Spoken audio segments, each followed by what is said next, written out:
everyone, and welcome back to Around Our World in 80! Yeah, we've been busy. What even happened since we got back from Disney? Indiana, Thanksgiving. Yeah, Jared went hunting. We did Thanksgiving with our family. Yeah, it's been kind of crazy. But in the middle of all that, we did Tangled.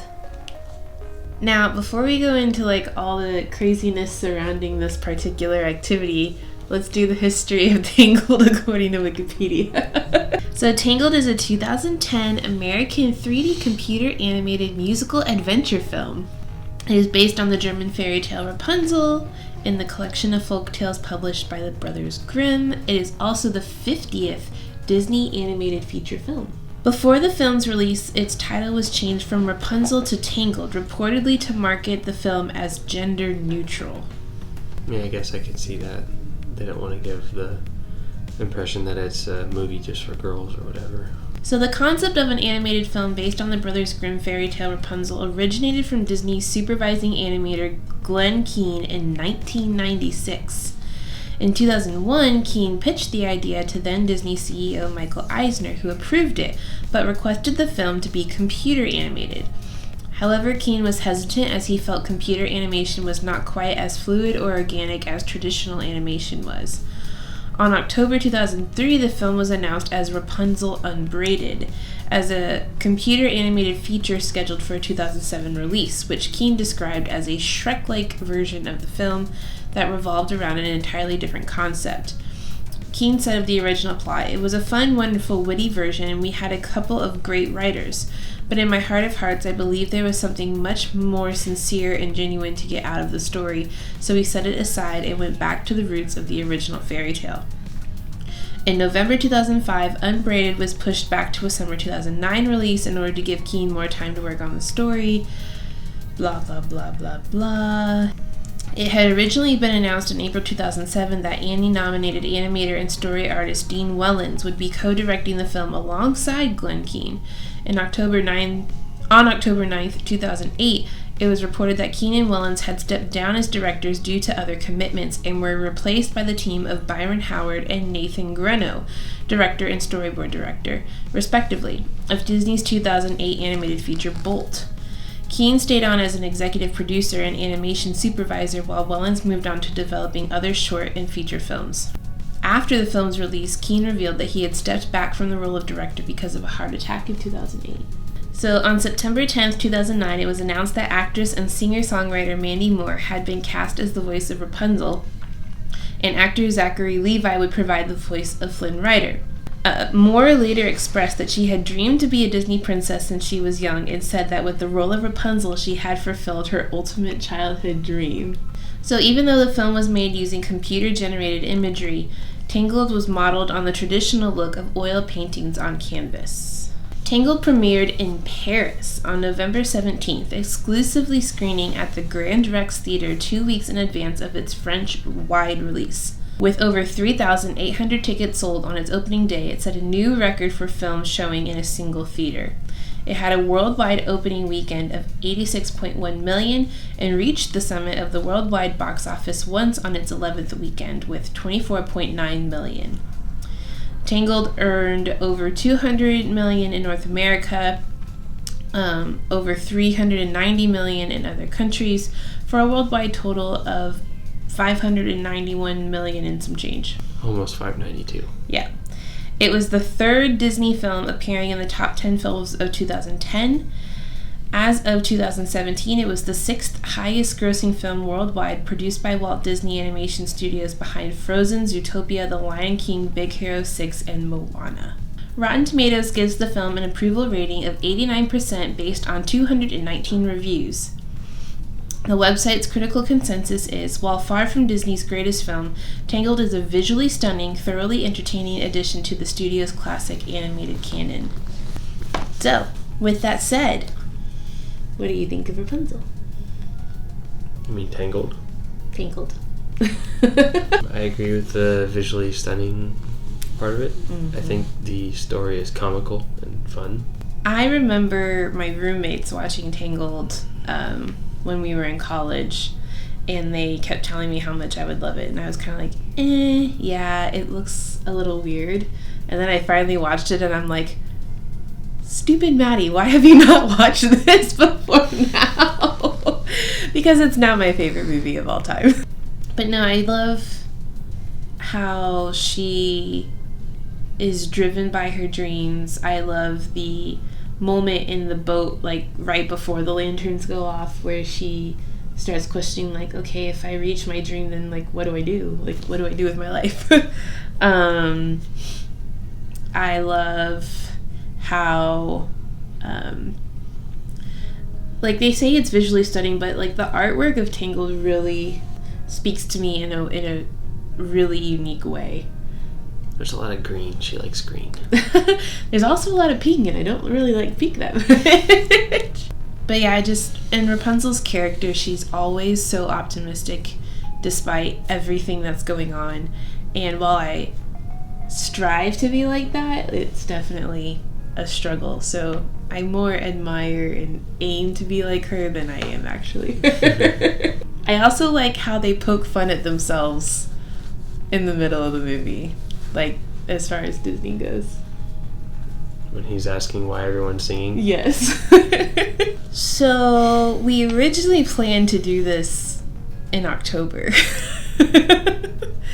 And if you were in Texas in October, you knew that you needed a boat to get around because it rained so much.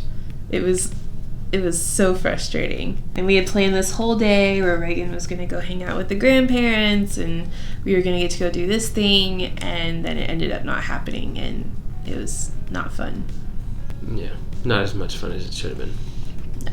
And then it got rescheduled to like the middle of November when we had a million other things going on. So logistically getting to this thing was kind of a difficult task.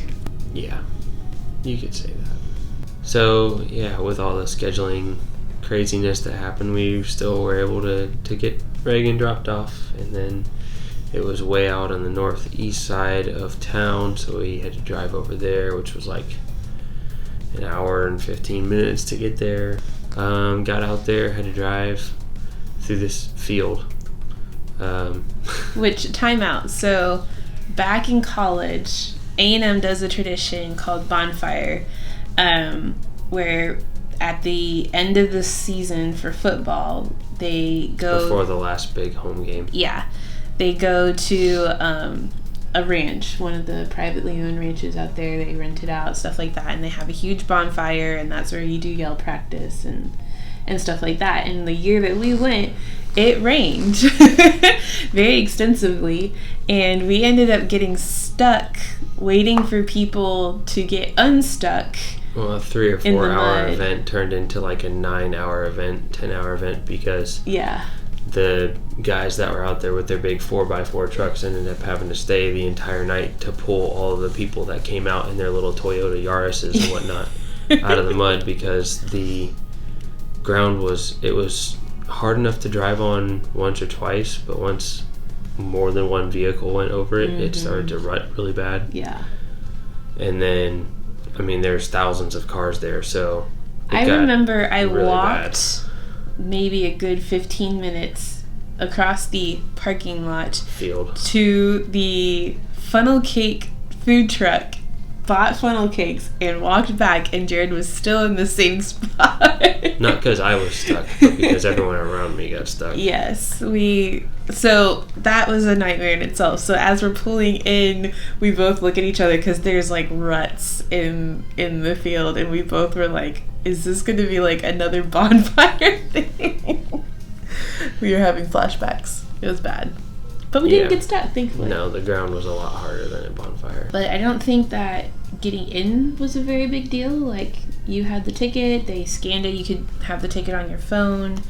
They gave you your lanterns there. They gave you these, like, little miniature Sharpies that, like, had a lot of ink coming out of them. And like, little wristbands so that if you need to leave to go get to your car, you could come back in. And they had some merch, although I didn't really see much merch. And then they had tiki torches like all over the place, and people would like stop as soon as they saw a tiki torch. So if you walked closer to the stage, there were a lot more open spaces, but you were supposed to find a space like by an open torch. You're just supposed to find a spot by a torch, and most everybody took that as go find your own. Yeah. So we walked for a while and then finally found one and set up our blanket. There's like leftover hay and stuff that was in the middle of the field, so it really made it soft, although we had our chairs with us. We also brought our puffles from Sierra Madre Research because it did get cold at the end of the night, and I was actually very thankful that we brought those. We sat there for a good long while. We brought some cheese and some crackers, charcuterie, some salami and pepperoni, and charcuterie. We brought chocolate, this like weird hipster chocolate, but it was really good. And they had kind of like a playlist going, like, so there was some music.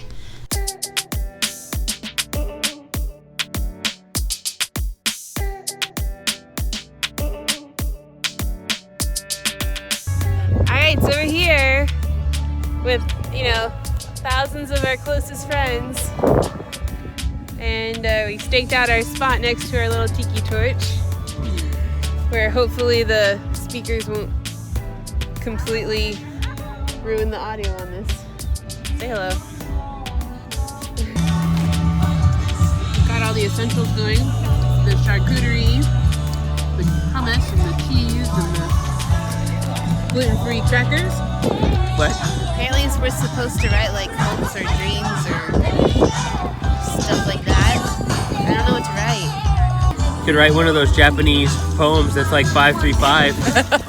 We don't have that much time for me to figure that out. What are those called? I don't remember what they're called. I'll remember in like Trivia with Jared and Maddie at the Lantern Festival. Haiku. That one. That one. Bless you.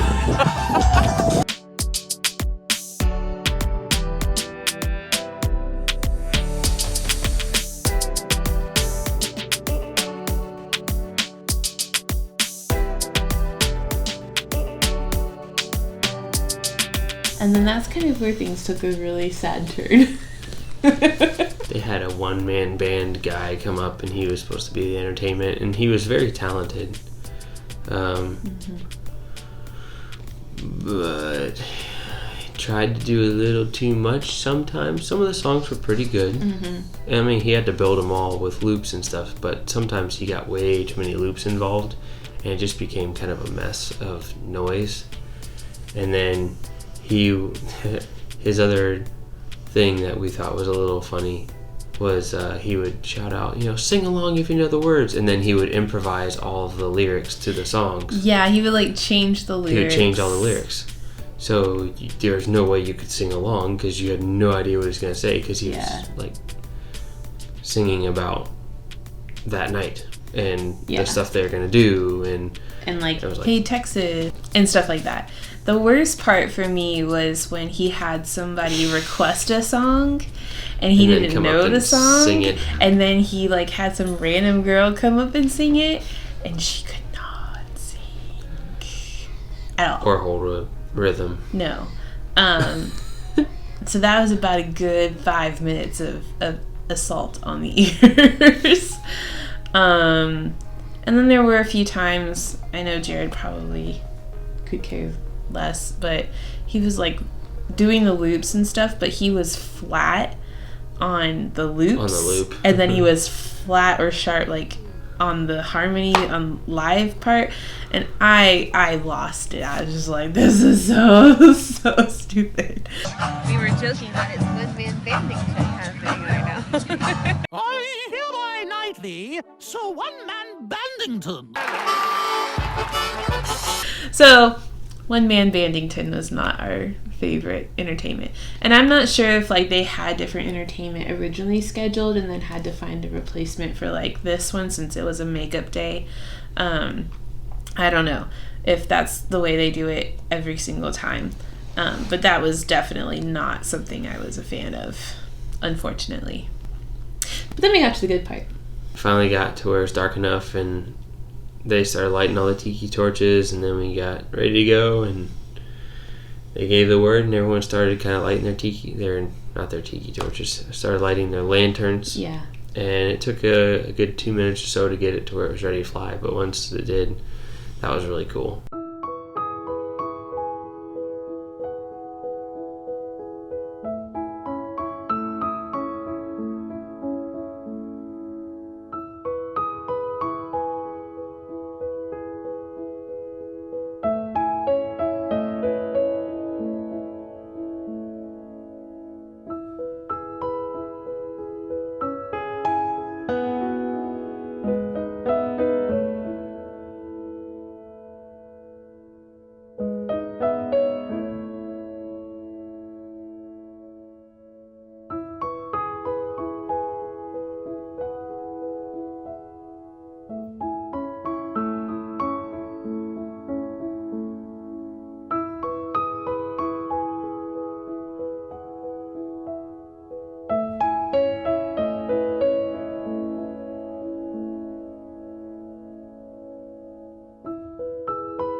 And there's a lot of people there, so we had a good 15 minutes, 20 minutes of steady lanterns going up over our heads and stuff. I had that moment like after we launched ours, because we launched ours pretty quick. I looked back and I could like see all of them, and it was like one of those moments where like you felt like you were moving and the lanterns were like staying still. Like it's that awe-inspiring kind of feeling of just seeing these things like launch. And a lot of people go to these to like celebrate things, whether it be like anniversaries or marriages, or I know some people go if they've like overcome a disease like cancer and like celebrate that. There was one couple that got engaged there. There was a couple that got engaged there, so that was cool. It was one of those things that I've always wanted to see, and now that I've done that, like I want to actually go to Thailand where they have like the original Lantern Festival and like see that in person. Also where the lanterns don't burn out when they're less than 1/10 of a mile away from you. True. Ours were quick burn lanterns. Yeah, and it's by design because they don't want to have wildfires like out in California. But yeah, like I really would love to see like the original Lantern Festival and just kind of experience that part of their culture, because there is something really, really magical about it. And if you can go, I highly suggest it. Did you have fun? I did. I did too. I'd do it again. Well, thank you guys for joining us this week. We have some Christmas themed ones coming up and the rest of our trip reports. And yeah. All right, well, thank you guys for joining us this week, and we'll see y'all real soon. Bye!